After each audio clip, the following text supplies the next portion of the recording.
আলহামদুলিল্লাহ, আবু বকর সিদ্দিক রাদিয়াল্লাহু তাআলা আনহু দারুল আরকাম ইফতেদায়ী মাদ্রাসার বাৎসরিক ক্রীড়া ও ইসলামী সাংস্কৃতিক প্রতিযোগিতা 2025 এর জন্য মাদ্রাসার মাঠ সম্পূর্ণভাবে সুন্দরভাবে প্রস্তুত হয়েছে।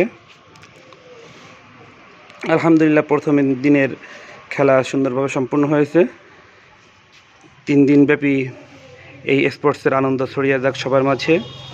প্রতিযোগীরা সুন্দরভাবে খেলা উপভোগ করুক, দর্শকবৃন্দ সুন্দরভাবে মনোরমভাবে খেলাকে উপভোগ করুক, এই কামনা রইল। সকলে দোয়া করবেন আমাদের বাৎসরিক এই আয়োজন যেন সুন্দর হয়, সাফল্যমণ্ডিত হয়। সবাইকে আসসালামু আলাইকুম।